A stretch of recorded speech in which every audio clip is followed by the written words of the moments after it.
Bonjour, c'est Ursule encore. On est le 13 mai 2026. Alors je viens sonner la trompette aujourd'hui encore et je viens proclamer le retour de notre Seigneur Jésus-Christ. Amen. Soyons tous bénis, soyons remplis de la joie de notre Dieu. Alors aujourd'hui je viens parler de quelque chose, n'est-ce pas, que nous connaissons tous ou bien que nous entendons parler, le grand remplacement. Alors c'est cette théorie, n'est-ce pas, qui circule dans notre monde depuis un certain temps, théorie selon laquelle, n'est-ce pas, un peuple pourrait remplacer un autre. Alors, je pense que c'est pas quelque chose de nouveau. Alors, si on regarde les histoires de notre humanité, on sait que ça s'est déjà passé. Et même, si on remonte à toute l'histoire de la Bible, on sait que Dieu a dit à Abraham, dans Genèse 15, n'est-ce pas, au verset 13 et 16, Dieu a dit à Abraham, l'endroit où tu es là, ça va t'appartenir, à toi et ta descendance. Pour le moment, le peuple qui est là, leur péché n'est pas encore à son comble. Et ta descendance, elle sera étrangère en Égypte, elle souffrira là-bas, elle sera esclave, mais après 400 ans, je la délivrerai, je la ramènerai ici, le péché de ce peuple sera à son comble, alors ta descendance va habiter ici. Seulement, quand ils seront là, ne fais aucune alliance avec eux. Parce que si tu te mets à faire une alliance avec eux, à imiter leurs coutumes, alors ils vont t'englober et puis ils vont te détruire. Alors Dieu n'a pas, n'est-ce pas, caché à Abraham toutes les conséquences qui adviendraient quand ses enfants reviendraient et s'il y avait une alliance quelconque, c'est-à-dire une entente quelconque. Alors, on pourrait, n'est-ce pas, s'arrêter et se demander, est-ce que, au fait, qu'est-ce qui se passe? Pourquoi Dieu parlerait-il ainsi? Mais Dieu n'est pas un raciste. Il n'est pas non plus un Dieu qui fait acception de personne. Dieu, c'est d'esprit à esprit qu'il fonctionne. Soit tu as l'esprit de Dieu et tu marches dans les recommandations de Dieu, soit tu as l'esprit du mal et ce sont les anges déchus qui ont répandu le mal sur la terre. Alors, quand tu choisis de marcher dans le mal, tu es en train de prendre la voie de la rébellion des anges, ceux-là qui ont déshonoré Dieu. Et finalement, tu vas te retrouver pris dans leur piège ou bien dans leur filet. Dieu t'aime tellement qu'il ne veut pas cela pour toi. Il peut te raconter toute l'histoire de la déchéance de la race humaine. Alors il te dit seulement, hein, j'ai mis devant toi le bien et le mal, choisis le bien. Obéis seulement. Marche là où c'est bien. Et puis, si tu arrives dans cet endroit où je te conduis, fais attention. Ne t'associe pas avec ceux-là qui pratiquent le mal. Parce que tu vas finir par faire comme eux et être privé de Dieu. C'est-à-dire être coupé à tout jamais de Dieu. Donc, quand on regarde toute l'histoire, c'est une histoire d'un Dieu jaloux qui, n'est-ce pas, dit à ses enfants de se garder purs pour leur Dieu. Dieu est pur, il est saint, et la parole de Dieu dit, quiconque s'approche de lui, n'est-ce pas, doit savoir que Dieu est le rémunérateur de tous ceux-là qui le cherchent, mais surtout de rechercher la paix et la sainteté sans laquelle aucun d'entre nous ne verra Dieu. Donc nous sommes appelés à marcher d'une manière qui plaise à notre Dieu. Et c'est là souvent que vient l'incompréhension, parce que on se déchire les uns avec les autres pour une histoire matérielle. Toutes ces histoires-là, n'est-ce pas, de posséder les terres, de posséder les endroits, c'est des choses qui sont éphémères, parce que ça va passer. La chose qui ne passera jamais, c'est la parole de Dieu. Et Dieu n'a rien contre le fait que un peuple habite à tel endroit, et puis un autre habite à tel autre endroit, et que les différents peuples se mettent ensemble de toutes les manières, alors que Judas n'obéissait pas. Dieu a dit, ok, comme tu n'obéis pas, je t'envoie au pays de Nebuchadnezzar, tu vas apprendre à obéir là-bas. Parce que ici, quand je t'ai laissé, tu souilles la terre, tu la pollues, tu n'écoutes pas, alors je t'envoie en terre étrangère. Et alors que Judas était en terre étrangère à Babylone, il y a d'autres nations qui sont venues habiter sur le terrain de Juda. Et Juda, n'est-ce pas, de terre bénie de l'Éternel qu'il a reçue, comme on l'a eu au début, parce que cette terre, Dieu l'avait promis à Abraham. Juda a désobéi. Finalement, les étrangers sont venus habiter et d'habiter sur la terre de Juda. Juda a été déporté. Donc, voilà une agglomération de personnes, n'est-ce pas, un mélange de toute une population, n'est-ce pas, style une certaine bouillabaisse, et puis un mélange. Et qu'est-ce que Dieu recherche dans tout ça? Il recherchait juste l'obéissance. Et il leur a dit, suivez les conseils de Nebuchadnezzar. Et en ce temps, le roi Nebuchadnezzar n'était pas chrétien, pardon, n'avait pas une relation avec le Dieu d'Israël. Mais Dieu leur a dit, si vous n'obéissez pas là, au roi Nebuchadnezzar, il va vous soumettre. Question de dire, le Dieu à qui appartient la terre décide que voilà comment les choses vont se passer, et puis c'est au peuple d'obéir, de suivre. Sinon, le même Dieu qui met l'ordre va se lever pour mettre l'ordre encore, n'est-ce pas, sur la terre. Et les humains aussi, pour X raisons, ils ne connaissent pas forcément la loi de Dieu, ils ont aussi en eux des projets. Et nous savons que à ces heures où nous nous trouvons, sur la terre, n'est-ce pas, hein, il y a un projet de remplacer les peuples, n'est-ce pas, les uns avec les autres. Et puis, on ne sait pas d'où ça vient, d'où, je veux dire, l'origine de ça, on ne sait pas d'où ça vient, mais qui est le grand théoricien qui a pensé à tout ça, on ne peut pas le savoir, peut-être qu'on pourrait le savoir aussi, mais c'est pas ça qui est le plus important. Ce qui est le plus important, c'est que le grand remplacement, il n'est pas physique, il n'est pas matériel. C'est quelque chose de spirituel que si tu ne fais pas attention, tu peux perdre ta position d'enfant de Dieu si tu as donné ta vie à Jésus. C'est ça que le Père aimerait que tu saches. Parce que dans tout ce qui se passe, n'est-ce pas, dans la théorie des humains, dans tout ce qu'ils mettent en place, Dieu est toujours au contrôle, même si on a l'impression qu'il n'est pas au contrôle. Souvent, on a l'impression que, ok, c'est quoi, est-ce que Dieu les laisse faire, et puis bon, il ne s'intéresse pas à la race humaine. Non, non, non. De tout mal qui se passe, Dieu est capable de faire sortir le bien. Et dans une situation de bien, Dieu, n'est-ce pas, ne veut que dispatcher le bien, de telle sorte que tout le monde soit béni. S'il y a un bien quelque part, le bien, ce n'est pas juste pour toi. Suppose que par toi, Dieu a apporté le bien, il ne va pas juste garder le bien pour toi et puis ta famille. Et les autres, ce sera le mal. Non. Le Dieu que nous servons est un Dieu bon. Alors, si par ta grâce, la terre a reçu une bénédiction, alors tout le monde recevra cette bénédiction, parce que notre Dieu, c'est un Dieu qui bénit. C'est ça son nom, c'est ça ses attributs. Alors, le grand remplacement, selon les hommes, c'est le fait qu'un peuple donné va venir prendre la place d'un autre peuple pour X raisons. Et puis, donc voilà, ce sera comme un renversement, et puis finalement le monde aura changé. Mais au fait, le Dieu que nous servons, c'est le Dieu des races. C'est le Dieu des peuples. Il aime tout le monde. Et la chose la plus importante qu'il a pour chacun d'entre nous, c'est que nous puissions donner notre vie à Jésus-Christ. C'est ça la chose la plus importante. Parce que si tu n'as pas donné ta vie à Jésus, que tu aies quitté, n'est-ce pas, le Québec pour aller vivre à Tokyo, alors, quand le jugement de Dieu va venir, ça va te trouver là-bas, tu seras à Tokyo, mais à la fin, hein, tu n'entreras pas au repos du Seigneur.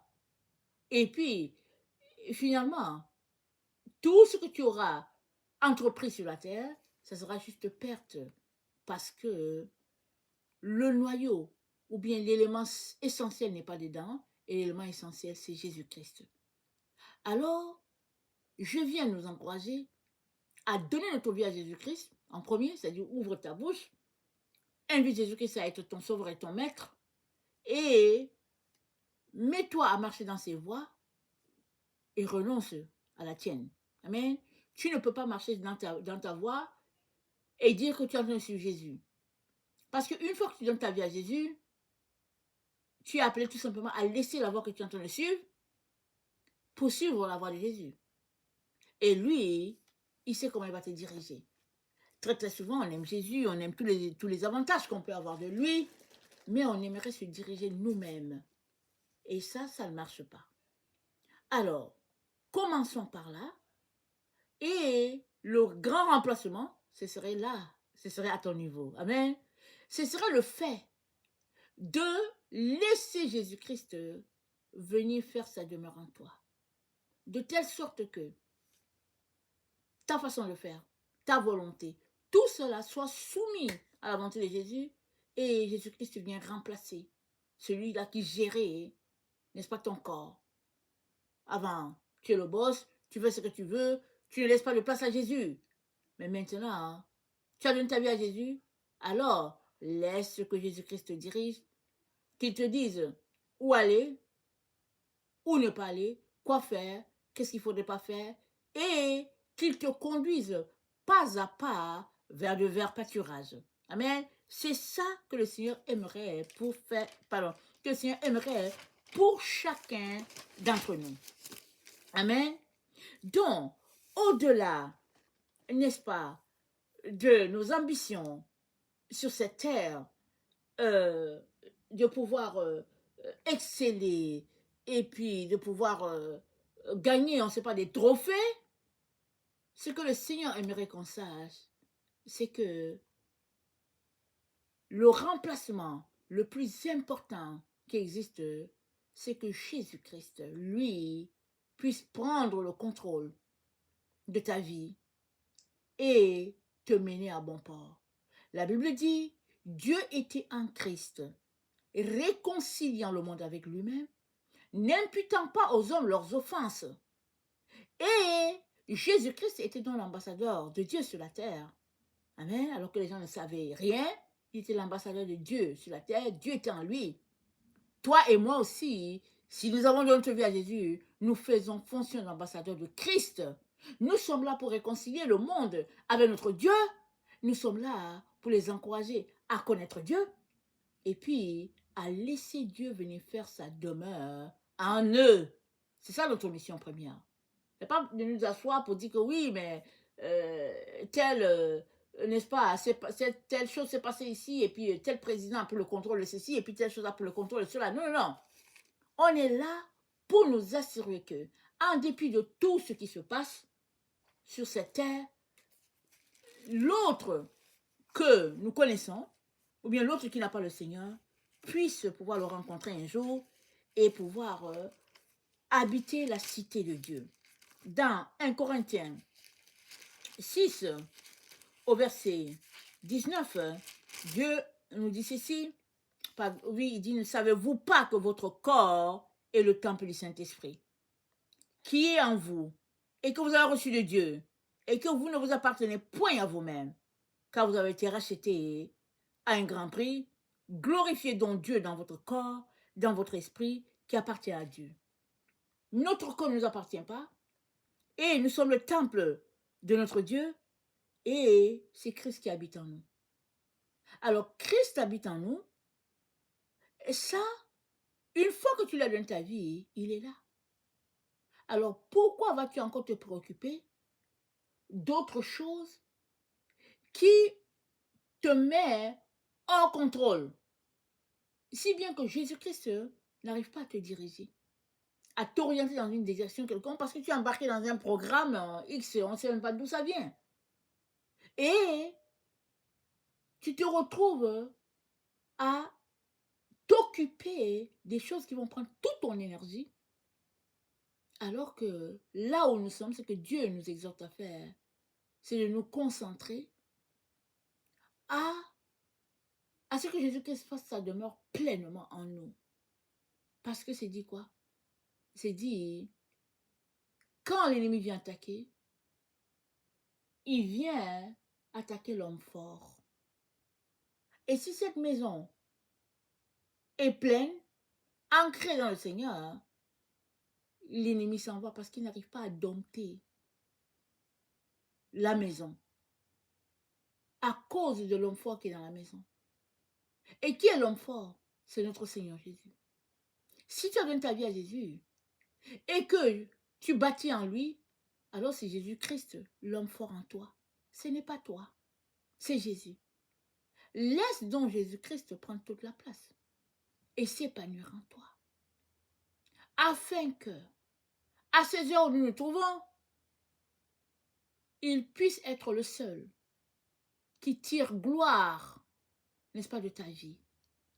Parce que ce qu'il veut, c'est te conduire afin que tu puisses t'épanouir, te répandre et que le vert pâturage que tu es, beaucoup d'autres brebis comme toi viennent à ton pâturage.